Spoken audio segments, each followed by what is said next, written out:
oui, les règles. Yo, anecdote exceptionnelle. Première story time de ma vie sur YouTube là. J'ai vécu avant-hier ma pire session studio avec un artiste à vie. Je vous jure, je n'ai jamais vécu ça de ma vie. Je dirais pas non, mais la personne sait que j'ai passé une très mauvaise session. Bon, enfin ça fait un moment que j'étais supposé faire une session studio avec cet artiste-là. Donc sachez que ça a été beaucoup décalé, beaucoup décalé, ok? Mais ouais, mettez-vous à l'aise en passant, popcorn, tout ça, bref. Donc là, le beatmaker, encore une fois, je ne mentionnais pas le nom, c'est un frérot, je le kiffe de fou. Il me dit, ouais, session ce soir studio avec le gars. Il est chaud, il est motivé, il est de passage, let's go, on fait ça, tu vois. Je suis comme... hype, let's go. J'ai l'habitude que les gars arrivent 700 ans en retard à la session studio, y a pas de stress, tu vois, moi... On va faire simple, 11h arrive, forcément le gars il est en retard. Mais là j'attends jusqu'à 2h du matin. Comme je dis, y a pas de stress, une boîte il arrive en retard, no stress là, tu vois. Mais là le truc, regardez ça, l'ambiance déjà. Le gars arrive et je sens une draft d'alcool genre qui sort de sa voix. Et là je fais oula.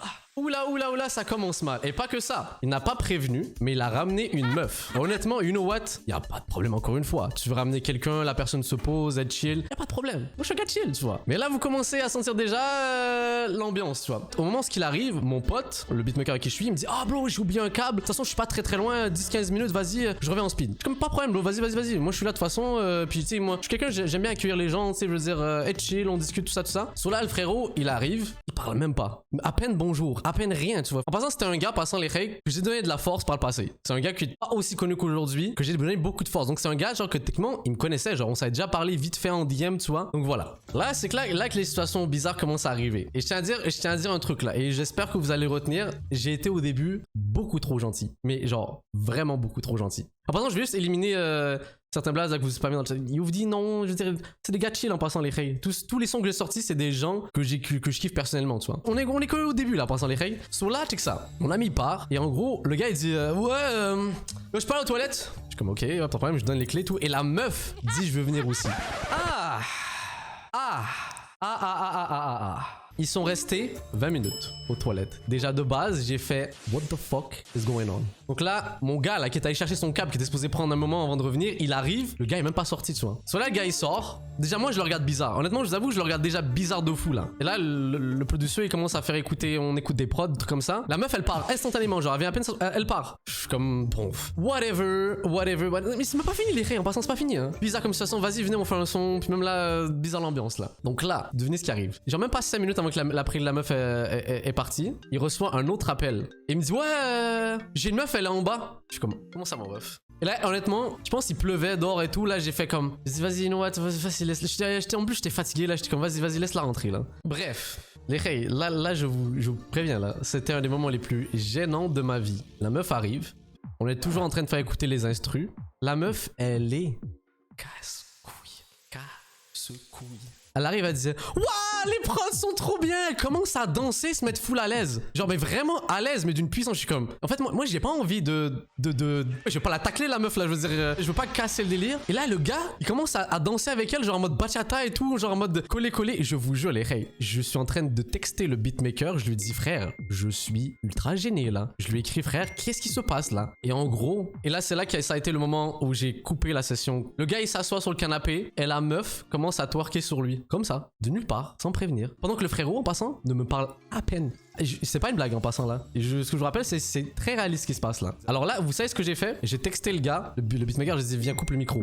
On arrête la musique. Là ils sont en mode hey yo, pourquoi ça a été la musique là yo, c'était tourné. Après là je fais comme ouais, il y a un problème avec le micro. On arrête la session. Ce moment là il est genre comme 4h du matin. On arrête la session. Et là j'ai mis un froid. J'ai mis un froid quand même assez sec. Là les deux autres, et je tiens à dire là, le gars et la meuf sont partis limite instantanément, sans dire au revoir, sans rien. Et c'est pas fini, je tiens à dire c'est pas fini. Là j'ai regardé le gars dans les yeux, je lui ai dit je suis une grosse merde, je lui ai paniqué sa mère. Je ne peux pas laisser passer ça, je me laisserai pas disrespect comme ça. Genre vraiment, parce qu'en fait ça m'était jamais arrivé dans une session studio dans ma tête là. Jamais je ne pouvais m'imaginer que ce truc là serait arrivé, tu vois. So, regardez ce qui se passe. Je descends, j'attends que la meuf parte. Son taxi arrivait, peu importe et tout. J'attendais que le taxi parte. Je lui dis frérot viens me parler, viens ici. Mais je vous jure, je ne suis pas un gars, je suis un gars très chill de base, hyper pacifique, pas de problème, good vibes comme diraient les jeunes. Je suis vieux. Et je lui dis frère, qu'est-ce qui vient de se passer? Il dit tu te fous de ma gueule. J'ai dit j'en ai rien à foutre de ce que... Et je vous jure, au début il me disait yo, qu'est-ce qui se passe là? Yo, on était juste en train de vibe. Quand il a dit j'étais juste en train de vibe, je vous jure, je disais ça dans là, je lui nique. Je lui explose sa dent là. Vas-y, nique, je lui explose. sa dent. Là, devant tout le monde, rien à foutre là. Et là, je fais comme, ça, ce qui vient de se passer, c'était rien. Genre, et genre, moi, je regarde dans les yeux tout le long là. Et le fils de chien, il avait des lunettes là. Et je lui ai dit, retire-moi tes lunettes tout de suite là. Il a retiré ses lunettes en mode, je vous jure, bégayé. Je vous jure, c'était incroyable cette scène là. Et en plus, il y avait l'autre gars, l'autre beatmaker qui était là, qui a tout entendu, tu vois. Et moi, je lui ai dit, frère, tu vas m'expliquer. Toi, tu faisais ça dans tes sessions normalement. Ça c'est un truc normal pour toi. Et il s'est enfoncé tout seul. Il a dit, ah non, mais normalement, tu sais, moi, je suis quelqu'un de carré. Je fais, donc là, je dois prendre ça en mode normal. Genre, toi, genre, normal, tu fais des sessions normales. Et avec moi, c'est pas normal comme ça. Je vous jure, ok, je l'ai insulté de tous les noms. Vraiment, je vous avoue, j'étais fatigué. Je balançais tout. Je lui dis, bro, ça, c'est un disrespect total. T'es une grosse merde. Ça, c'est pas le genre de truc qu'on fait. Surtout la première fois qu'on se rencontre quelqu'un qui t'a respect tout le long de ta carrière, qui donnait de la force. Là, tu te fous de la gueule des gens en ce moment-là. Au début, là, il faisait le mec qui se défend et tout. Je lui dis, ah, je vous jure, j'étais en train de péter un plomb. Et là, mon gars beatmaker, gars sûr, il a fait comprendre que c'était pas bien. Et même lui, il a fait, you know what, c'est vrai, c'est pas cool. Et je vous jure, d'un coup comme ça, il a fondu en larmes. Là, mais moi, je voulais pas gâcher notre relation, mais genre, c'est pas ça et tout. Là, puis franchement, je suis désolé. Et puis blabla.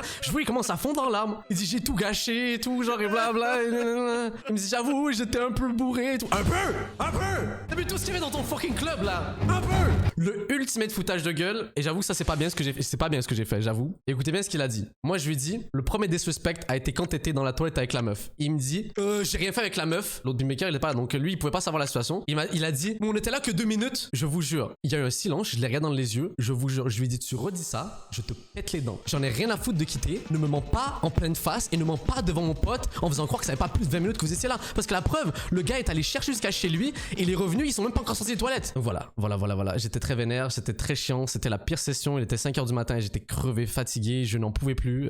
Quelle perte de temps exceptionnelle, mais au moins ça me fera une story time, comme on le dit là. Comme ça, on m'a dit, non mais, on ressort les on ressort la frustration. Parce que je vous jure, c'était vraiment le côté disrespectful. Je lui ai dit, frère, si je t'avais invité chez moi, t'aurais fait ça pareil? Mais c'est la même situation. Tu fais pas ça chez les gens, que tu connais pas en plus. Ça semble logique. Et je vous jure, les ça c'est un truc que les beatmakers et les ingé-sons, peu importe et tout, vivent des fois normal. Ils laissent passer ça. Je vous promets, les s'il vous plaît. Genre, même si vous avez Drake dans votre studio et qui vous disrespect, qui ne prend pas votre temps au sérieux ou qui ne vous parle à peine et peu importe et tout, vous avez pas besoin de grosses merdes comme ça dans cette industrie. Vous devez pas donner de la force à des grosses merdes comme ça. Genre, et j'insiste là-dessus, les reilles. Et derrière, à la fin de la journée, il en a quand même pleuré, il s'est excusé, genre. Et il est encore heureux, j'ai envie de dire là. Donc voilà, c'est tout. C'était mon moment frustration, j'ai tout déversé, donc voilà. Tu l'as pardonné. Regardez la situation, les reilles. Moi, j'ai appelé mon Uber et tout le long, genre 2-3 fois, il m'a dit, ah bro, I'm sorry, just high five. Je vous jure, les reilles, je suis trop.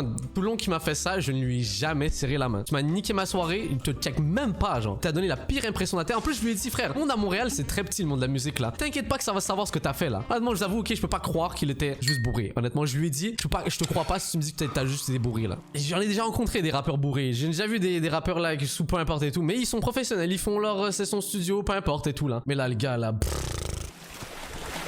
J'ai mélangé le jack et le coca tonight. Je rajoute le H et les 2 heures du mat.